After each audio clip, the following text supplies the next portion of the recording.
Okay, so welcome to our review and lecture tutorials about star formation and evolution. So first, we're gonna tackle about number one. Recall muna natin yung number of protons, neutrons, as well as electrons. And the second topic could be the recall of atomic symbol. So para maintindihan natin yung symbol when we read about the fission about stars. Next, we're also going to tackle about the isotopes para magets natin what do we mean by different isotopes of hydrogen such as the deuterium and tritium. And the next topic would be the life cycle of a star. And number five, we're gonna have the classification of the stars. So that would be our main topic. And I hope you can relate the chemistry part as well as the formation of stars on this topic. So let's start. Now, if we're gonna recall our topic during our high school class, our teacher tells about proton, neutron, and electron, and we all know that proton and neutron is at the nucleus, and nucleus is a very dense object in an atom. So parang pag kinompare natin yan, yung trillion of, pag napanood nyo na yung sa video no, ng TED-Ed, yung trillions of cars compressed in one box, that is how dense is the nucleus. And so, the subatomic particles, i-call lang natin, we have a positive charge, we have the negative charge, and we have the neutral charge.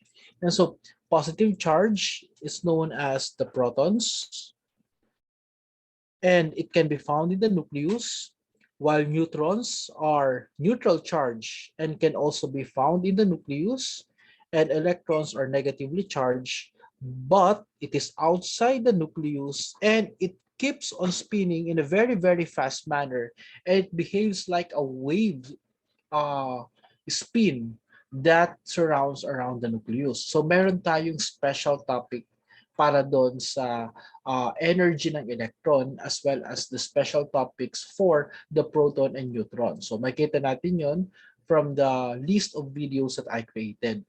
Now, take note class na if, by the way, if you need a PDF of this version, you can just download the link. So click on the link below para makuha niyo yung PDF version para hindi na kayo mag-copy. No? But if you want to write it in your notes, better. But ang goal natin talaga dito is to review the concepts about stars. Now, so if we're going to compare proton, electron, and neutron, look at the electron here. The electron's charge would be in the unit of coulomb, and that charge would be negative 1.6, but for the proton it's 1.6, no, that is times 10 raised to negative 19. And if we're gonna have the relative charge, meaning to say we get the ratio of their charges, electron would be negative 1, proton would be positive 1, and the neutron, it has a 0 charge, no. And let's try to compare electron, proton, and neutron. So pag kinompare natin, for example, sa electron, we're gonna have here 9.10, 939 times 10 raised to negative 31. No? So pag ni-write ko yan, if I'm going to write that, okay, so electron's mass.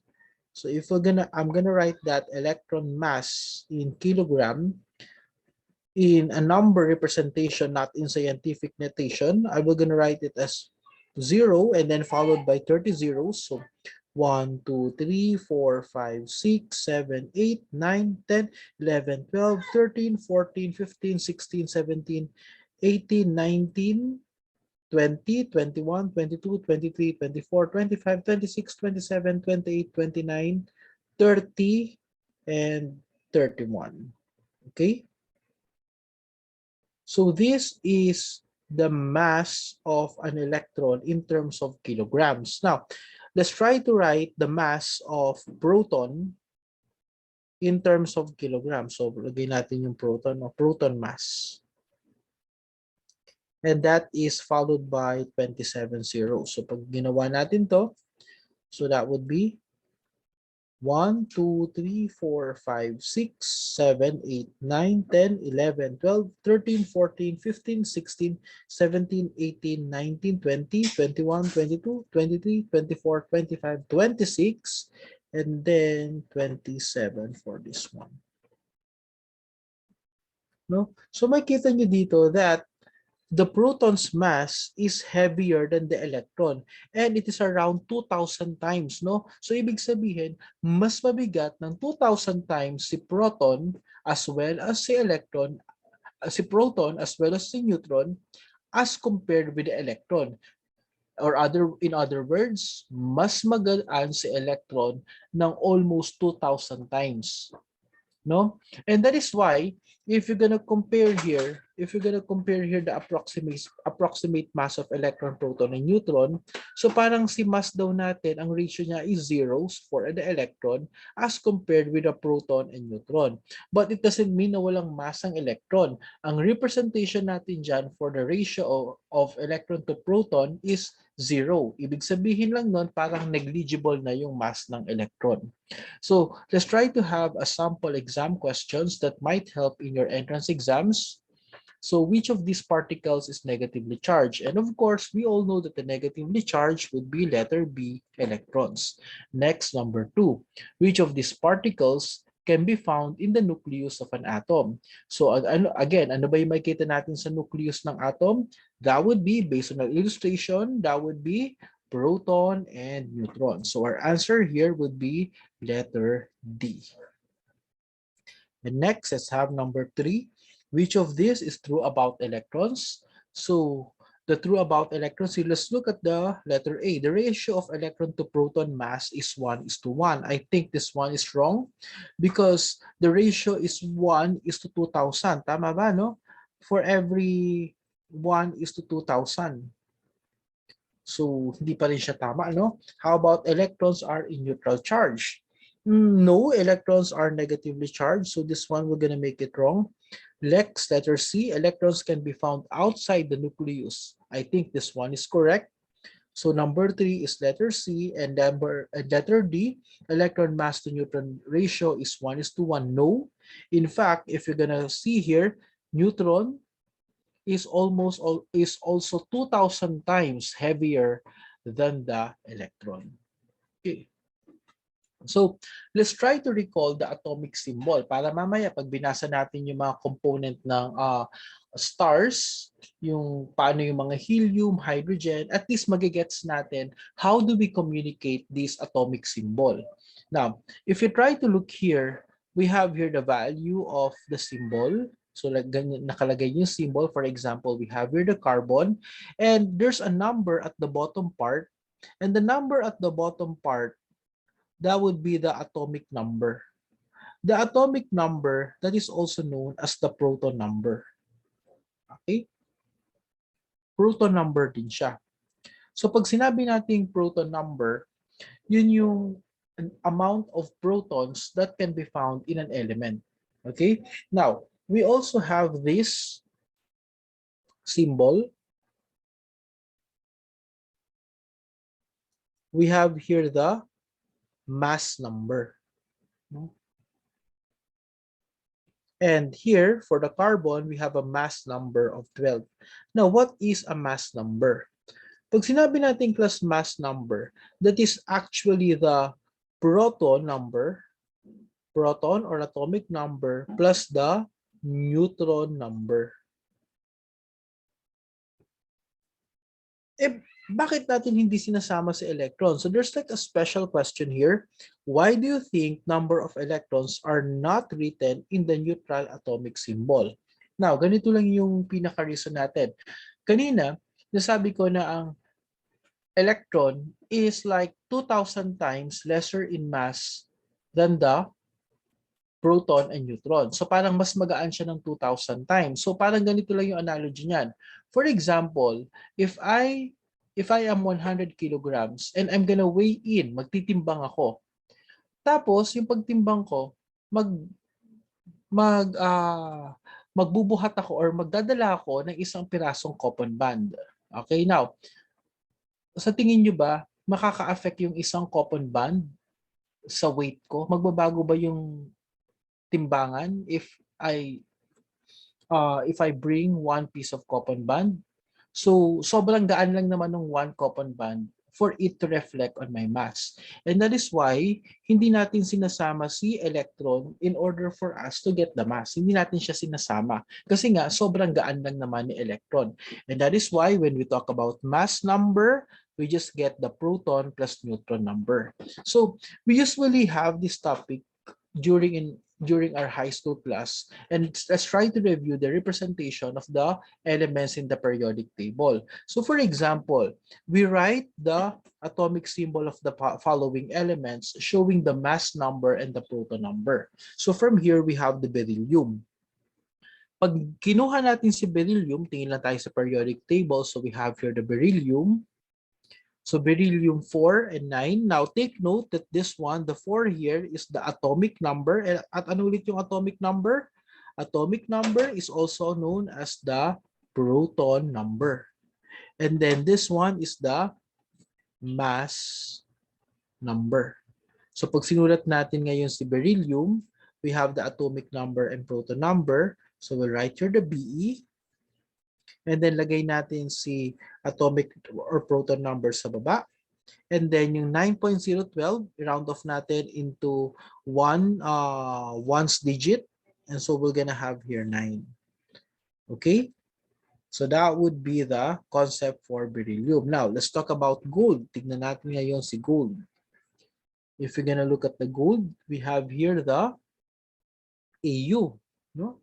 And gold, if you're gonna write here, AU, and then 79 at the bottom part, it represents the atomic number, and then 197 on the upper part. Next concept, we have the uranium. So pwede nyo i-pause yung video, and then you try to answer it by your own. And so we're gonna have here 92, and then 238. Next, let's talk about the helium. So tignan natin yung si helium. I think helium is here. So helium 42. So we're gonna have helium 42. And then let's try now to look at the hydrogen. And hydrogen is 11.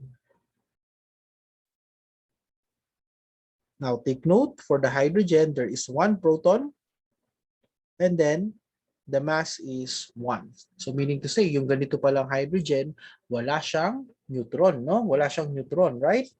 Now, sige, practice pa tayo dito, no?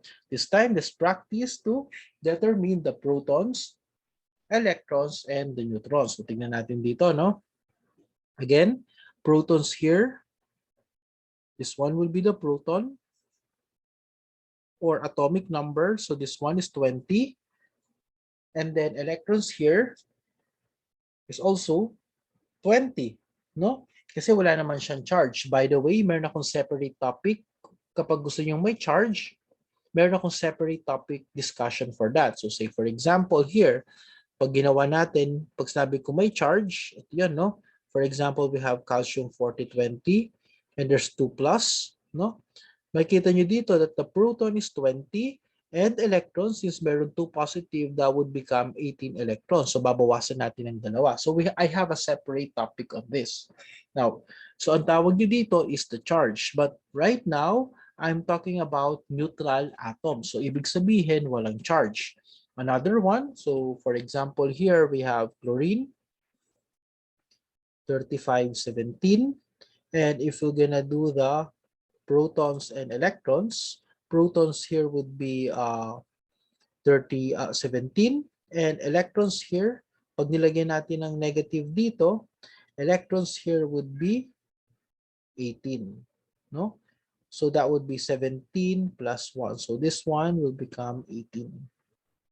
So parang dadagdagan natin ng isa yung proton number. But of course, as I say, meron tayong separate topic para dito. Next, how about the neutron? For the neutron, remember, that would be the mass number minus the proton number. Right? And that would be equal to the neutron number. Bakit ganun yung naging concept natin? Remember that this one is the mass number. At ano nga ulit yung mass number? Mass number would be proton number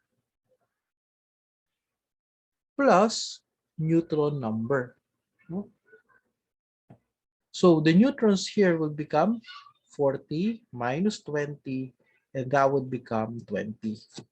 Next, how about on the next item? So let's try here. So the protons here would be 36. Electrons here, since there's no charge, would be 36. And what would be the neutron? The neutron would be 84 minus 36. And 84 minus 36, that would be 48. Okay, so that would be the neutron number. So again, let's try another one. So next, for the protons here, for the iodine, we have 53. Electrons here, we're also going to have 53. And for the neutrons here, that we're going to have 127 minus 53. So 127 minus 53, and that would going to give 74. And here for the protons for ion, that would be 26. Electrons would be 26. And the neutrons here would be 56 minus 26. And that will going to give us 30. Okay? Now, let's go to other concept. So, the next concept would be isotopes. So, mamaya, maririnig niyo yung mga concept na to later sa mga stars, especially about the deuterium, tritium. Now, isotopes. Isotopes, these are elements with the same atomic number.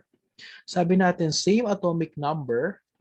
Or yung atomic number, sabi natin, same proton number, but different in neutron number. Therefore, giving a varied mass number. So sabi natin, parehas na element, pag sinabi natin isotopes, parehas na element, magkaiba lang yung mass number. So, bakit nag-iiba yung mass number? It's because we have a different neutron number. Explore natin dito, no? So, if we're gonna compute for the proton, electron, and neutron here, on the carbon 12, carbon 13, and carbon 14, let's try to compute here. The proton here would be 6. Automatically, the electron will become 6. But for the neutron here, that would be 12 minus 6. We're going to have 6. We're going to have 13 minus 6. We're going to have 7. And the neutron here, 14 minus 6, that would be going to become 8. So nakita nyo, no? Pare-parehas lang na element, but we have different neutron number. So kapag different na yung neutron number, it gives us a different mass number. So meron, for example, no, yung isotopes ng iodine. Yung isotopes ng iodine, meron din tayong different isotopes of that. We have the stable iodine and radioactive iodine. Now, if you're gonna solve for the proton, electrons, and neutrons here, tingnan natin, no? Magkakaiba yung mga kanilang protons, electrons, and neutrons. So magkakaiba yung kanilang neutrons, but not the proton, no? Automatically, the proton would be 53, electron would be 53, this one would be 53, 53, 53, 53, and then this one is 53, right? But if you're gonna compare now for the neutron number, 127 minus 53, that would be 74. 129 minus 53, that would be 76. 125 minus 53, that would be 72. And then 131 minus 53, and that would be 78. Okay, so iba-iba, no? Yung kanilang neutron number, but gives rise to a different mass number. And likewise, yung hydrogen natin class, meron din tayo sa hydrogen natin, meron din tayong tinatawag na isotopes of hydrogen. And so here, palitan lang natin yung symbol, no? Pwede naman kasi dapat ganito yung symbol. Yan. Okay. If you're gonna look here, this one is tritium, and then this one is deuterium, and the common one is the protium or hydrogen, the normal one. If you're gonna look here, the number of protons would be 1, but for the protium, there is no neutrons. For the protium, 1, proton, 1 neutron, and for the tritium, 1 proton and 2 neutrons. Now, however, look at the mass number, it changed, but the atomic number is all one. And the atomic number or the proton number will dictate what type of element it is. So pag nagbago na yung proton number natin, magbabago na yung type ng element. So the proton is the one that dictates what type of element it is. However, class, pag tinignan nyo, no, hindi lahat pare-parehas ng dami or yung percentage abundance. So, ang pinakamarami, yung common hydrogen is almost 99.984 at very minimal din yung 0.016% for the deuterium. Ibig sabihin, konti lang yung heavy hydrogen. And also, for the tritium, mas lalong konti pagdating sa Earth. But ang question natin is, we're gonna have the same concept pagdating sa stars, no? So, yun, no? That's why we really need to know the hydrogen as 3 isotopes. Okay, so let's try to have some practice question. Number 1, which of these is true about the element tungsten, which is W? The W, by the way, comes from Wolfram, 184.74. Now, again, the proton number is 184. This is wrong simply because the proton number is 74. Electron number is 110. Wrong because the electron number is 74. Right? How about the mass number? The mass number is 74. No, because that is the proton number. In fact, that is a proton or atomic number. And if we're gonna look at the neutron number 110, that would be 184 minus 74, and that would gonna result to 110. So the answer for number 1 will be letter D. Next, number 2. Which of these is true about deuterium and tritium as isotopes of hydrogen? Number 1, once we say isotopes, same proton, right? Same proton or same atomic number. And I think number 2, letter A, gives the correct answer. So for number 2, we have A because deuterium and tritium has the same atomic number. Ano lang yung mag-iiba kapag isotopes? Ang mag-iiba is the neutron number, and therefore we're gonna have a different mass number. Okay? So, next, let's now have yung pinaka-topic natin, no? Yung the life cycle of a star. So, the first one, ito lang yung pinaka-life cycle ng star natin. And I'm gonna start it with the summary, no? Para if ever you still want to continue with the video, we can define ano ba yung mga giant gas and then yung mga nebula, protostar, what's that means. Now, first, yung star natin, magbibigin siya as giant gas or a cloud nebula. And then it will become a protostar because of the extreme gravity. And then from the protostar, it will gonna have the T-Tauri phase. And that phase will gonna decide for the birth, we're gonna decide what type of stars it will gonna be. So we have here the main sequence. The main sequence, so yung star, pwede lang maging low medium mass stars, or pwede rin namang high mass or a massive star.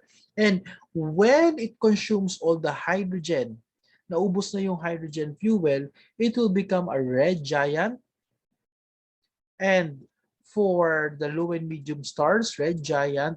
And if it is a high massive star, that would become a red supergiant. Now, take note nyo lang yung terms. Iba yung term na red giant and red supergiant. This red giant, so pag namatay pa, no, pag mamamatay na yung stars after several billion years, this will become a planetary nebula. The red giant will become a planetary nebula, then will become white dwarf, and after white dwarf, a theoretical black dwarf. But the red supergiant will become a supernova, and from that supernova, it will gonna form either a neutron star or a black hole. Later, i-explain natin what do we mean by a neutron star as well as the black hole. So ito lang naman yung pinaka-summary ng life cycle of a star. Now, let's try to have some discussion about this. So once we say nebula, This is the giant clumps of dust and gas in space. So what will gonna happen here is a shock wave causes this nebula gas and dust particles to collapse. So magsasama-sama sila due to gravity. Pero ang tanong natin, what is a shock wave? Once we say a shock wave, when fast-moving particles run into something else, ano ba yung mga particles na yon? Madadaanan natin to sa physics, no? So, a cloud of gas or the magnetic field of another object, that collision abruptly decreases their speed, producing a shock wave. And these shocks hit and compress the gas. So, yung shock wave na yon, may hit na yung mako-compress niya yung gas and magkakaroon ng compression, may hit niya rin. So, as the cloud compresses due to gravity, the gas starts to heat up inside. Now, what causes shock wave? Hindi pa natin alam. And as of now, physicists and scientists try to decipher or tiyatry nila ano ba talaga yung nagko-cause ng shock wave. Tiyatry nilang i-discover yon, no? So, but what happens here during for the nebula, we have what is so-called the nuclear fusion. Ito yung nangyayari. What happens to the nuclear fusion? The nuclear fusion, what will gonna happen here? This is the symbol for the hydrogen, and then they're gonna fuse together. And as they fuse together, this hydrogen, which is a proton, it will gonna have like a hydrogen 2, which is the deuterium, no? Hydrogen 2. And then they were gonna meet up, and then this one will gonna form a tritium. Okay? And until mapo-form siya ngayon ng helium. And as we have this reaction, there will be a release of particles such as the gamma particle. They also release heat, and they also on this part, they also release a particle known as neutrino. Pero hindi naman natin kailangan masyado yung neutrino for this part. So, hindi natin masyado i-discuss ano ba yung neutrino. Now, by the way, class, if you just recall, meron tayong two types, no? We have the fission versus fusion. Ang fission splits a larger atom into two or more smaller ones. Now, pag fusion naman, it joins two or more lighter atoms into a larger one. So sabi natin yung energy ng star kapag yung proton merge together to become hydrogen, which is the deuterium, and that proton will gonna mix the deuterium to become tritium, it will release the energy. Okay, so pwedeng light. So, papunta na tayo sa building up of stars. And particularly, nakaka-build sila ng heat. So after that, after the nebula, we have what is so-called as the protostar. And what is a protostar? Protostar is a nebular, creates a dense region which spins and shrink and started to become a flattened disk. And then this flattened disk is caused or due to gravity. And just an info, 4.5 billion years ago, our sun is once a protostar. No? So what really happens here? Now, what will gonna happen here? The high heat and temperature from the fusion reaction increases the forces outward. No? Tinutulak siya. No? Yan. However, what will gonna happen here is the outward pressure and the protostar grows and starts to expand. However, class, what will gonna happen? A balance between the gravity. So, binabalance din siya, no? So, ng gravity. A balance between a gravity wanting to collapse the protostar and heat and pressure wanting to expand the protostar is met. And then what will gonna happen here is a star is born and burns happily. So, pag na-born na natin yung star, let's try to classify them. So, usually, stars are classified based on their mass, color, temperature, luminosity, and magnitude. So, these classifications can be correlated with each other. So, meron tayong table na tinitignan for us to classify the stars. So we have what is so-called the white dwarf. We also have the giants. We have the supergiants, and we have the main sequence. So ano-ano yun? Yung mga classification ng ating uh, possible classification ng stars. We have here the main sequence, supergiants, giants, and the white dwarfs. Mamaya pag-aaralan natin yan. Well, basically, this main sequence can be classified into different ways like diameter, like the mass, as well as the luminosity. And pag titignan natin, no, ang tawag dito, no, classification, by the way, class, we are in the main sequence. We are here in the main sequence stars.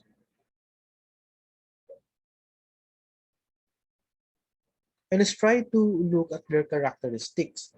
If you're gonna look here, the colder star that it could have, it is like 2,000 to 3,500 Kelvin. Hindi siya cold, hindi siya literal na cold.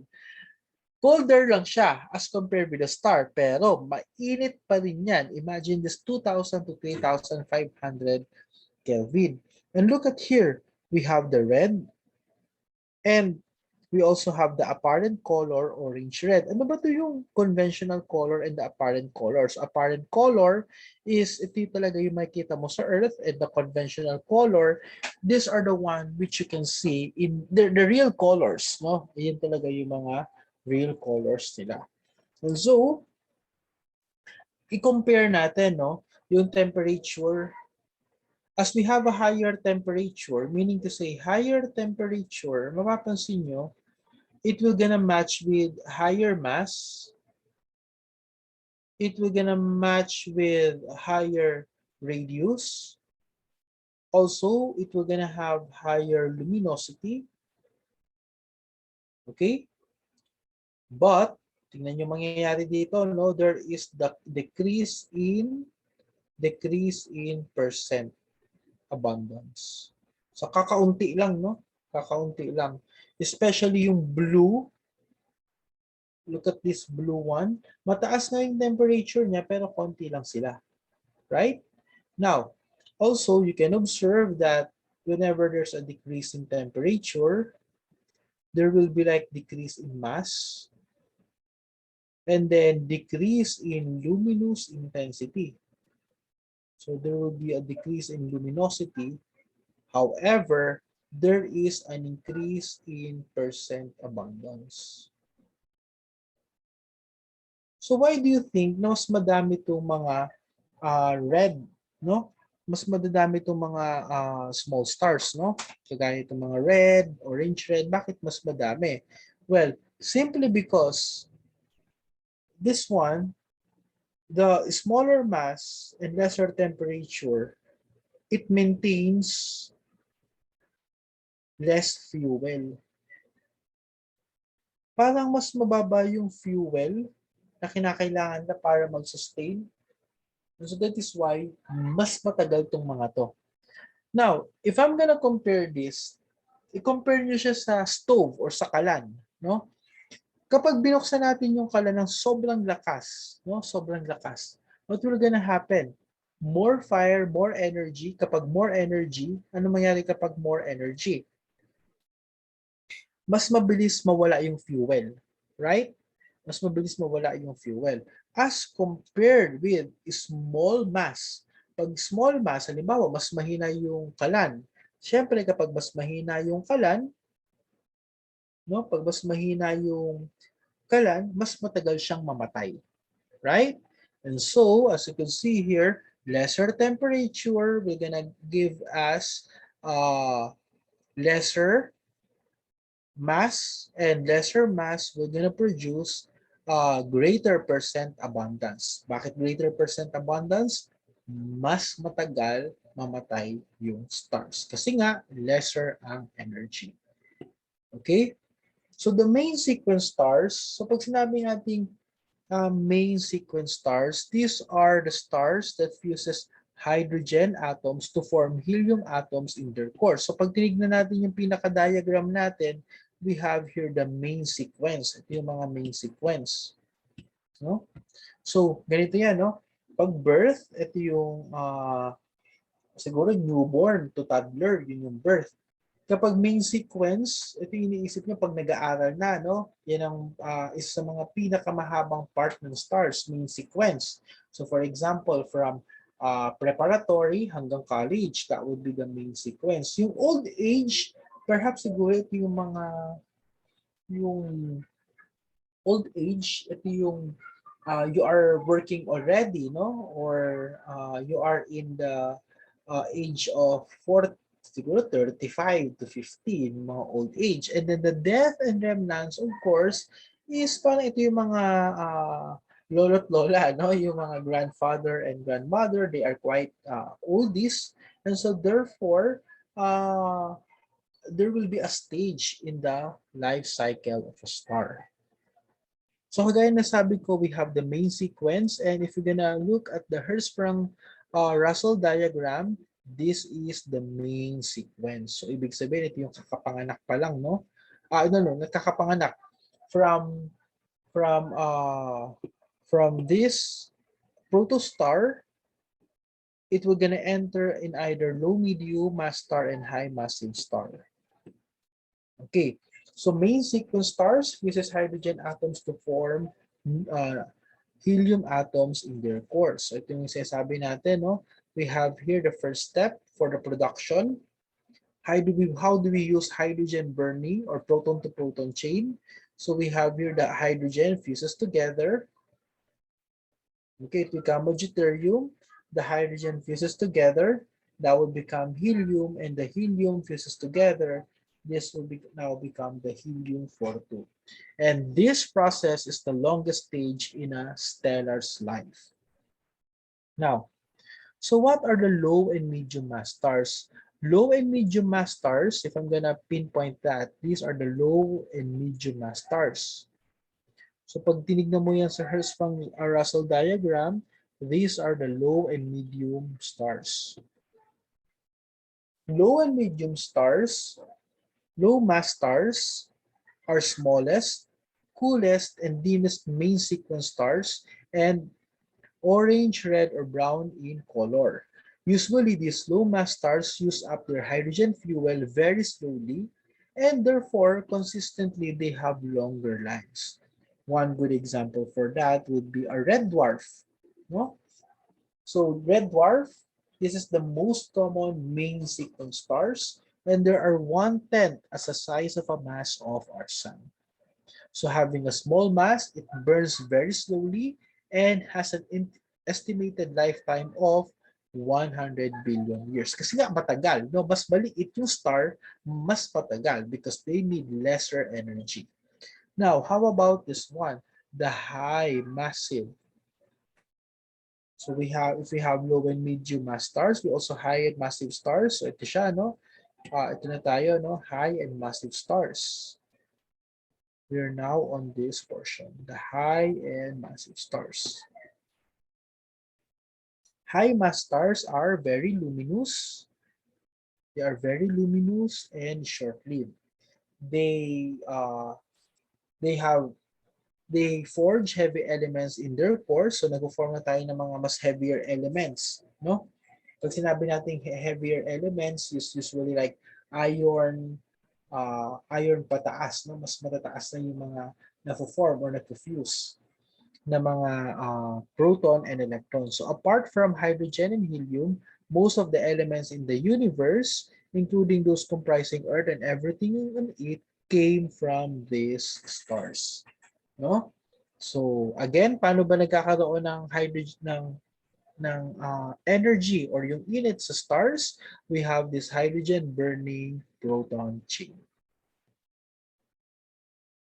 Next, we're gonna tackle the old age stars. Ano ba yung mga old age stars? So nandito na tayo, no, yung old age stars. So sabi natin, yung low and medium stars magiging red giant.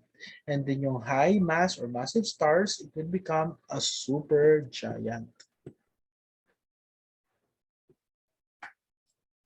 So old age stars, these are stars after the main sequence stars. And the best way to estimate the star's age is based on their cluster it belongs. No? Kung saan siya nakagrupo, doon mo siya ma-determine. Kasi kung i-determine mo lang naman yung color, parang hirap yung i-determine, no? Yung kung color lang ang i-determine mo.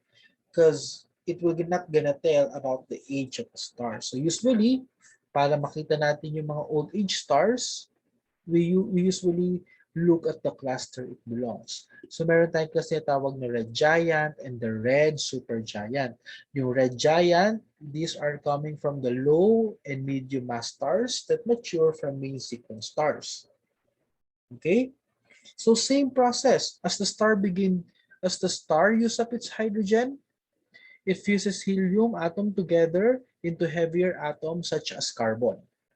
And a blue giant star has exhausted its hydrogen fuel and is at transitional phase. And when the light elements are mostly used up, the star can no longer resist gravity and it starts to collapse down. Okay? Now, red supergiant.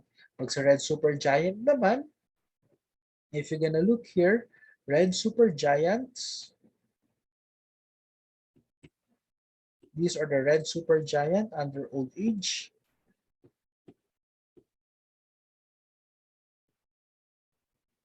A star that runs out of helium will end its life much more dramatically, and when the massive stars leave the main sequence, they become a red supergiant.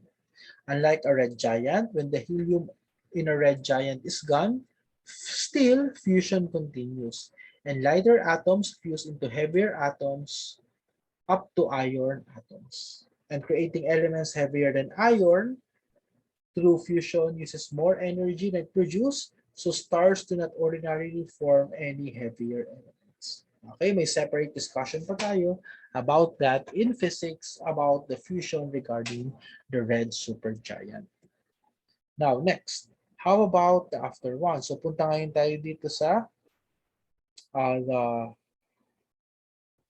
death and remnants of the stars. So, sabi natin sa red giant, it will become a planetary nebula, then it will become white dwarf, and then it will become a black dwarf.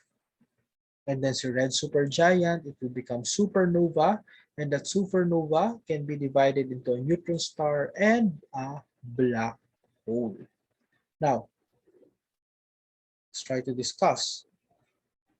Death of a red giant, we have the planetary nebula, and then the white dwarf. So, pag sinabi nating planetary nebula, it doesn't explode into a supernova. So, hindi na siya mag-explode. It doesn't explode into a supernova or collapse into a black hole. Instead, it gently sheds in outer layers, and what will gonna happen? We're gonna form a white dwarf star. Okay? Now, what is now a white dwarf? A white dwarf is the trapped heat and has been given out. It slowly cools and dims, and eventually it will become an inert lump of carbon and oxygen floating invisibly in space. And then after that, that would be a black dwarf. And a black dwarf is a theoretical stellar remnant. Ibig sabihin theoretical. Bakit? Simply because no one had ever observed, because it is predicted that this will gonna have 12 to 8 billion years old for the black dwarf. And sabi nga natin, dwarf. So paano mo nga naman makita, aside from black, it is also already a black dwarf. Okay, so that's why it says here, theoretical stellar remnant. Okay? Now, how about the death of a red supergiant? So pag namatay na yung mga red supergiant, ano na yung mga form natin kapag red supergiant? We have the supernova. So, okay. Supernova is the explosion of a red supergiant star. It is the largest explosion that takes place in space. Okay, and after supernova, it can have a fate, which is the neutron star or a black hole. A neutron star is extremely dense, compact stars thought to be composed primarily of neutrons. Bakit ba nangyari yan? Simply because neutron stars are formed when a massive star runs out of fuel and collapse. And what will gonna happen? The very central region of the star it collapses and crashing together every proton and electron. It will gonna turn out to be neutron. So ibig sabihin pala class, kaya ang neutron is neutral in charge simply because there is a proton as well as the electron that fuses together to become a neutron. Okay? Next, black hole.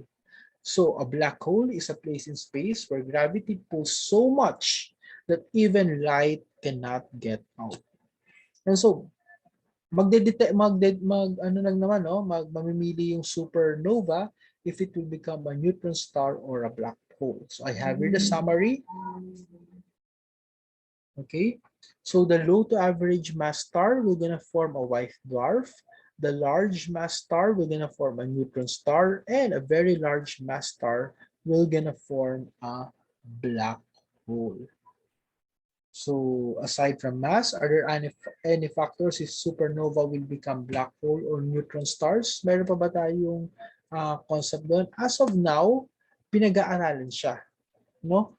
Pinag-aaralan siya. Bakit, no? Bakit kapag massive magiging black hole at bakit magiging neutron star, no? Parang medyo hindi pa tayo sure doon, no? And parang wala pa tayong explanation behind that. Okay?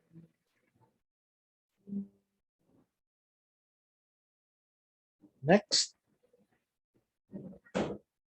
So, sige, mag-try tayo ng mga sample questions that might think na related, no? Or possible na ibigay, no? So, let's try to answer. So try nyo lang isagutan to. And then you can pause the video. You can pause the video.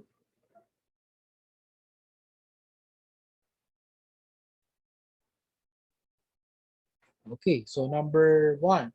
Refer to the chart below for items number 1 to 2. Which of this statement is false? Sirius B belongs to white dwarf. So saan ba si white dwarf? Ito yung white dwarf, no? These are the white dwarf. And where is Sirius B? Ito si Sirius B, no? Ito yan. So check. Because we have here the region for white dwarf. Next, Sirius B Proxima Centauri is a main sequence star. Is the Proxima Centauri? Yes, it is a main sequence star, right? Next, letter C. When the Betelgeuse dies of a star, it is expected to have a supernova explosion. Yes, because it belongs to supergiant. So check. And Aldebaran will become a planetary nebula and eventually become white dwarf. So this one is wrong because this one is under red supergiant. Okay. Next, number 2. Which of these stars will expected to have the shortest lifespan? So pag shortest lifespan, we're gonna look at the red supergiant. Or of course, the red giant. So ano kaya yung pinakamataas dito, no? So we have the letter A, Deneb, because the Spica, Proxima Centauri, and Sun, they come from a small mass star. Next, number 3, which of the following is a major factor in determining the lifespan of a star? And as you observe, we answer the mass of the star, which is letter D. And number 4, in what stage of star's life happen when the core can no longer produce its fuel, a star, and explodes and release a large amount of energy? And number 4, that would be letter C, supernova. And number 5, what is the proper stellar evolution sequence of a low mass star?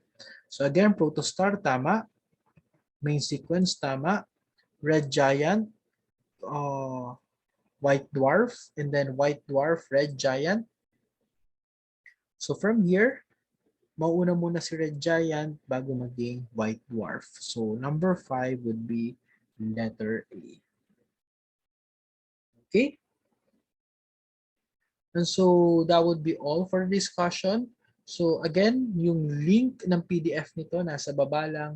And again, class, if you want to answer some questions that might be related to to your future entrance exams, meron tayong separate pages for that for you to practice questions in science.